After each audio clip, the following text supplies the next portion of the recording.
C'est bon. J'y suis. Enfin. Le col du Torongla. Ici, on est à 5400 mètres, au milieu de la chaîne des Annapurna, au Népal. Il m'a fallu 12 jours de randonnée pour en arriver là. Et regardez-moi ça. C'est merveilleux. C'est grandiose. C'est un paysage unique au monde. Alors, comme vous pouvez vous en douter, venir jusqu'ici, ça ne s'est pas fait sans effort. Il a fallu une longue préparation, physique, mentale. Et même avec cette préparation, l'ascension, elle a été rude. Les conditions ne sont pas les mêmes de ce qu'on peut avoir l'habitude. À cette altitude, la pression est 2 fois plus faible. Donc on inhale 2 fois moins d'oxygène. Tout est plus difficile. Manger, boire, dormir, même réfléchir. D'autant plus quand ça se fait dans des conditions un peu rustiques, un peu spartiates, quand il neige dans votre chambre, par exemple. Et du coup, face à ces obstacles, quand on monte tous les jours, on est parfois obligé de rester concentré sur l'essentiel, sur faire les plus petits pas possibles pour continuer d'avancer. Et ça, c'est aussi ce que m'a dit Kumar. Kumar, c'est un guide népalais qui a 30 ans, que j'ai rencontré là-bas. Il a 2 filles, et depuis les 10 dernières années où il est guide là-bas, il traverse les Annapurna entre 25 et 30 fois par an. Alors, vous me direz, Kumar, évoluer dans un environnement aussi magnifique, unique, avec un sentiment d'aventure qu'il vit au quotidien, de ma fenêtre, il a tout pour lui. Ça doit être un métier de rêve. Alors, j'ai voulu lui poser la question. Ce que j'étais pas prêt, c'est à quel point sa réponse m'a étonné et a résonné en moi. Quand je lui ai posé cette question, Kumar, il m'a répondu « Tu sais, Antoine, ce métier de guide de haute montagne, c'est surtout le seul métier qui me permet d'offrir à mes 2 filles un monde meilleur pour demain. » Je suis choqué. Ça m'a fait redescendre sur Terre instantanément. Et surtout, ça m'a fait penser que Kumar, en fait, c'est surtout avant tout un parent. Un parent qui veut offrir à ses enfants un monde meilleur pour demain.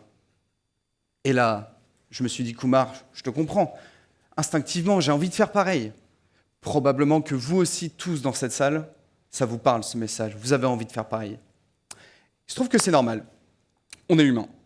On a envie de transmettre aux générations suivantes un monde meilleur. J'ai aussi découvert autre chose dans les Annapurna. Quelque chose qui me dit que le monde meilleur, on en est peut-être malheureusement encore un peu loin. Je l'ai ramené avec moi.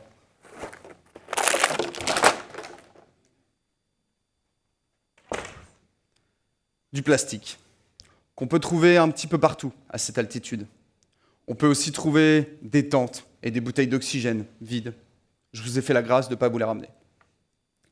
Par contre, ces bouteilles vides, elles représentent quand même beaucoup le fait que la montagne, elle devient populaire, attractive, et qu'elle est de plus en plus accessible à la frénésie humaine, qui est capable de ramener toute cette pollution là-haut, transformant parfois les plus hauts sommets de la nature sauvage en une décharge à ciel ouvert et une décharge la plus inaccessible au monde.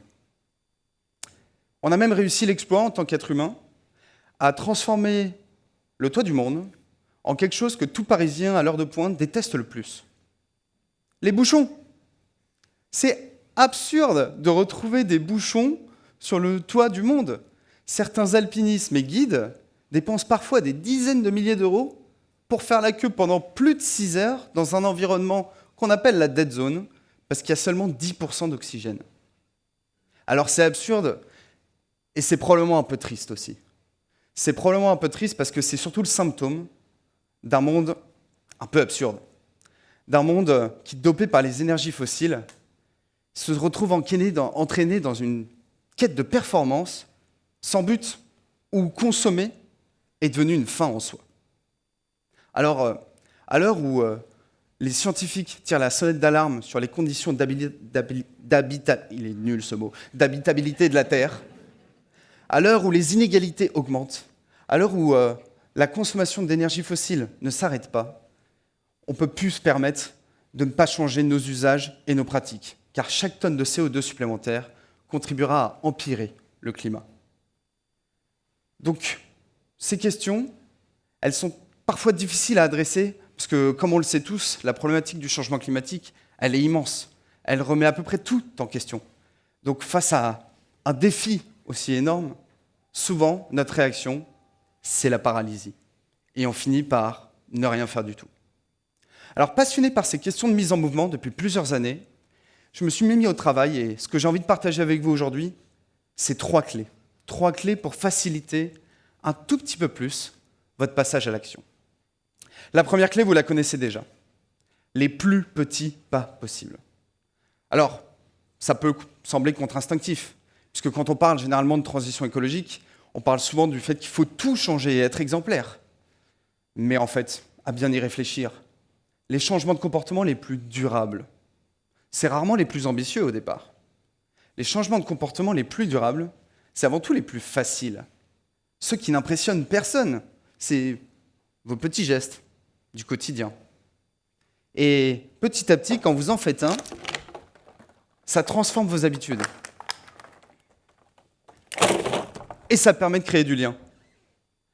Et créer du lien, ça m'amène à cette deuxième clé. Utiliser le collectif. Les humains, on a un petit souci. C'est qu'on aime bien parler de changement en pointant la responsabilité individuelle de chacun, alors qu'on est des créatures avant tout sociales. Et pour engendrer un mouvement, un changement, autant utiliser le mouvement. Ça permet de partager les motivations, de partager les réussites et de se consoler parfois sur les échecs. Le mouvement, il a une autre vertu. En transformant un effort individuel en dynamique collective, ça permet à tout le monde ici présent de sentir que le poids du changement sur nos épaules, en fait, il est réparti. Donc on le perd. Ça permet également autre chose. Parce que du coup, ça transforme la transition écologique en une aventure qu'on partage tous. Et comme dans toutes les aventures, il y a des petits moments d'extase. Et ces petits moments d'extase, c'est souvent quand on fait un petit pas de côté et qu'on regarde tout le mouvement autour de nous. Les gens bougent, s'activent, il se passe des choses. Et vous vous contemplez. Et quand on contemple, on ralentit. Et ce sera ma troisième clé. C'est peut-être la plus puissante. Parce que dans cette société où on est invité à toujours être un peu plus performant, à aller plus vite, sauter plus loin, être plus haut, aller plus fort, souvent on oublie que l'essentiel, il est surtout déjà là. Et si vous vous laissiez tenter, si vous aviez ce petit trait d'audace, à un moment de ralentir, de contempler ce que vous possédez déjà, les merveilles que la nature met à votre disposition, mais également les personnes qui vous entourent, celles qui créent du lien avec vous, j'espère que vous verrez comme moi, vous verrez que souvent, c'est ça qui contribue le plus à l'amélioration de notre qualité de vie. Alors, mesdames et messieurs, chers amis, je résume mes 3 clés. La première, le plus petit pas possible. Commencez petit, lentement. La deuxième, utilisez le collectif pour avancer tous ensemble. La troisième, ralentir pour profiter de ce que vous avez déjà.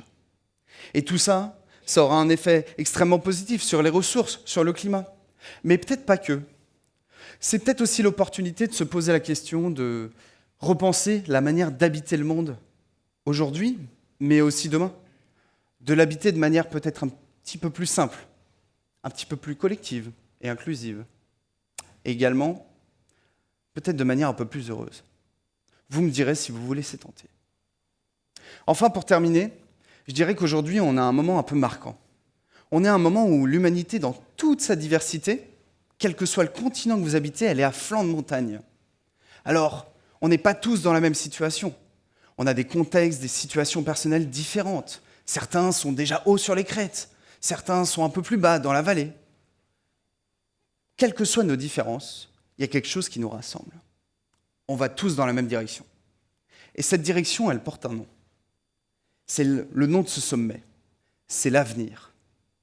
Alors cet avenir, peut-être que tous, on n'y arrivera pas complètement. Par contre, en tant qu'espèce sociale, nous les êtres humains, je pense qu'il est de notre responsabilité à chacun de rendre cet avenir, ce sommet, le plus accessible possible à toutes celles et ceux qui nous succéderont. Alors mon appel est très simple. Où que vous soyez dans le monde, quelle que soit votre situation ou votre contexte, faites votre petit pas. Trouvez votre collectif. Ralentissez. Profitez de ce que vous avez déjà autour de vous. Parce que, chers amis, quand des milliers de personnes, puis des millions, voire des milliards, continuent à faire des petits pas, c'est toute l'humanité qui se rapproche du sommet. Je vous remercie.